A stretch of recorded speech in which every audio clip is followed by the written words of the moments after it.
اهلا بيكم، ازيكم؟ عاملين ايه؟ ان شاء الله الكل يكون بخير. انا النهارده معايا مشروب مهم جدا جدا للدور اللي داير في البلد اليومين اللي احنا فيهم دول، وهو الفيروس المخلوي او النزلات الشعبيه او الكحه الجامده عند الاطفال اللي مش بتنيمهم او الحساسيه في الصدر. هتقولي كل ده وانا المشروب ده؟ ايوه، المشروب ده جاب نتيجه مع ابني الحمد لله.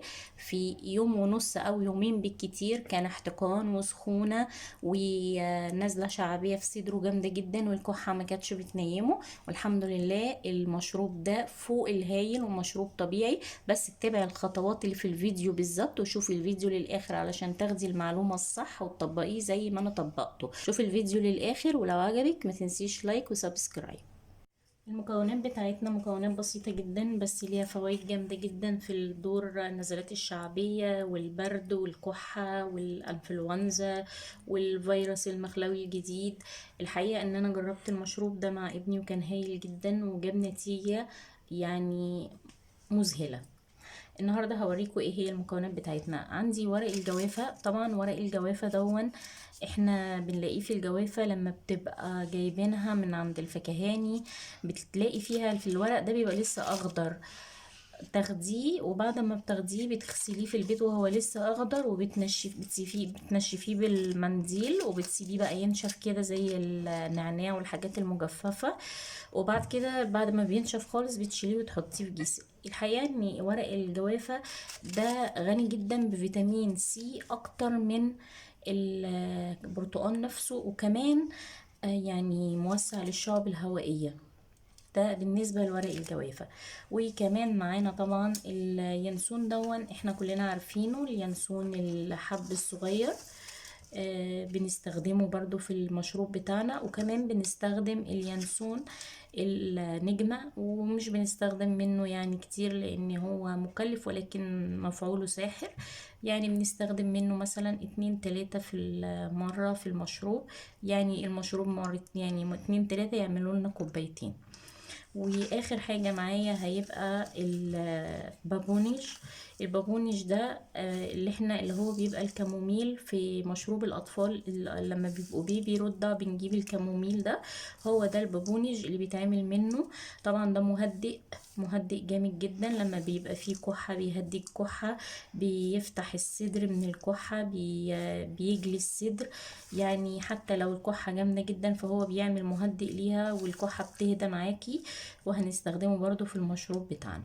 تعالوا بقى اوريكم المقادير ازاي. واهم حاجة شوفوا الفيديو للاخر، لان طريقة التحضير هي الاهم نقطة في ان هي تجيب معاكي نتيجة في المشروب دون. لكن لو انت شفتي المكونات دي وقلتي خلاص انا عرفت وخرجتي، مش هتستفادي حاجة وهتعملي المشروب ومش هيجيب معاكي نتيجة. والفيديو كله صغير، شوفيه للاخر عشان تستفادي. دلوقتي احنا هنحضر كوباية واحدة من المشروب.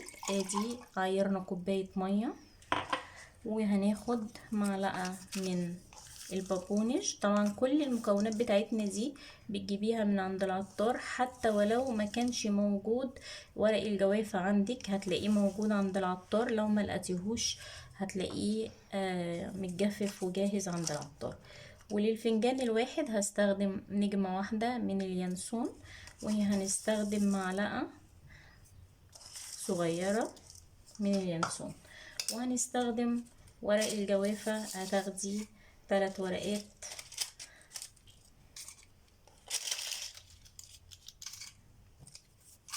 تمام كده. دلوقتي اقول لكم على الخطوة اللي هنعملها.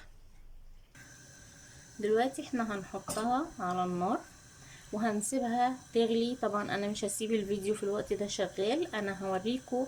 احنا هنسيبها مدة تقريبا حوالي 5 دقايق او بعد ما تغلي بالظبط، واللون اللي احنا عايزينه هقول لكم هي غلت قد ايه بالظبط في الوقت ده.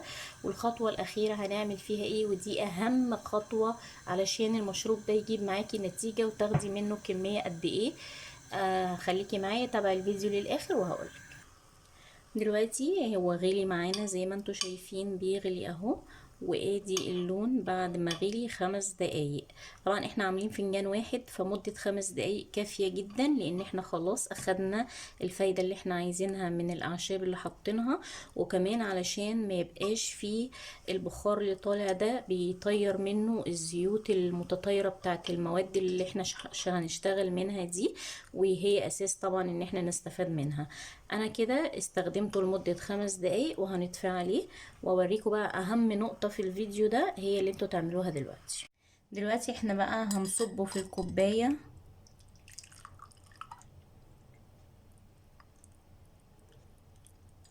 ادي كوباية الاعشاب بتاعتنا. تمام. وطبعا هيستحسن ان انا اخد النجمة دي، لان هي الوحيدة اللي مش هيبقى ليها مشاكل في الشرب، يعني كبيرة تقدري تتحكمي فيها، تحطيها هنا في الكوباية. واهم نقطة معانا دلوقتي ان احنا طبعا هو ما يتشربش الا لما يكون متحلي. طبعا هيتحلى مش بسكر ابدا، لازم يتحلى بعسل ابيض. نص معلقة كفاية جدا للتحلية بالعسل الابيض.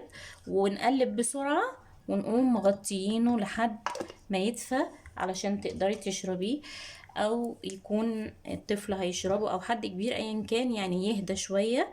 طيب في نقطة كمان مهمة جدا، لو حد كبير في السن عنده الدور ده، ربنا يشفي كل مريض، هو الدور تقيل شوية وداير في كل البيوت، يعني ما اعتقدش ان انا كلمت حد وما اخدوش.